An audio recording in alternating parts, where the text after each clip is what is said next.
On the first day of March, 1896, a European army marched into the mountains of Ethiopia, certain it was about to add another colony to the map. By nightfall, it no longer existed. This is the story of Adwa, the battle that stopped the scramble for Africa in a single day. In the 1880s, Europe carved the continent up on paper, lines drawn in Berlin by men who had never set foot in Africa.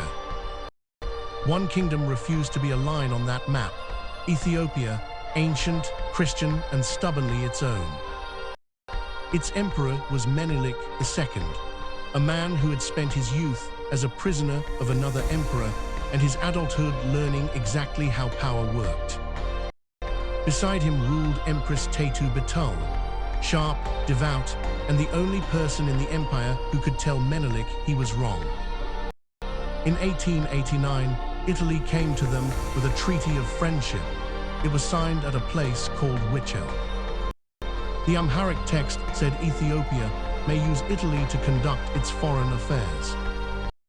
The Italian text said Ethiopia must, one word, and with it, Rome told the world that Ethiopia was now its protectorate. When Menelik understood what had been done to him, he did not send an army, he sent letters. To the Queen of England, to the Kaiser, to every court in Europe, Ethiopia, he wrote, has been independent for 1,000 years and needs no protector. Europe did not answer, so in 1893 he tore the treaty up. Italy answered with soldiers. They pushed south from Eritrea, taking Ethiopian towns one by one. And Menelik did something no European general expected. He called the whole empire to war. From every province they came, nobles with their own armies, farmers with spears, men who had never met, marching under one crown. Women walked with them, carrying grain, water, and ammunition for hundreds of miles. By the time the army assembled, it numbered around 100,000, the largest force ever raised in Africa against a European power. And they were not, as Rome imagined, armed with spears alone.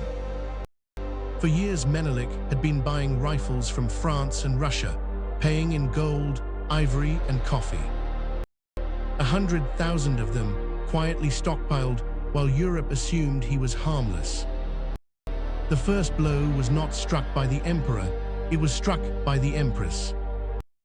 At the fortress of Mekelle, an Italian garrison sat behind stone walls, waiting out the siege. Teitu did not storm it, she simply took the spring that fed it and posted her men around the water.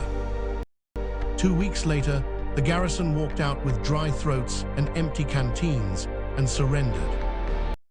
In Rome, the government was losing patience.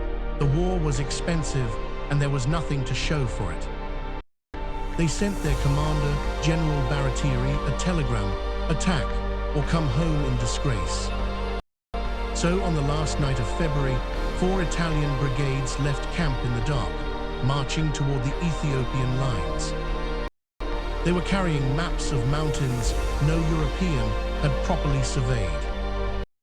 In the darkness, the ridges did not match the paper. The columns drifted apart, and the gaps between them grew into miles. At dawn, the Ethiopians were already awake. It was the feast of St. George, and they had been at prayer since before first light. Then 100,000 men stood up. The 1st Italian brigade was found alone on a hillside and swallowed whole. The 2nd marched to the sound of the guns and was surrounded before it could form a square. Ethiopian cavalry cut the roads behind them. Ras Makonnen and Ras Alula closed the flanks. And through it all, Teitu's own guns kept firing from the ridge above. By midday, it was no longer a battle. It was a rout across broken ground in a country the survivors could not read. Of roughly 17,000 Italian and colonial troops, some 7,000 were dead and thousands more taken prisoner. It was the worst defeat a European army had suffered in Africa, and it was not close.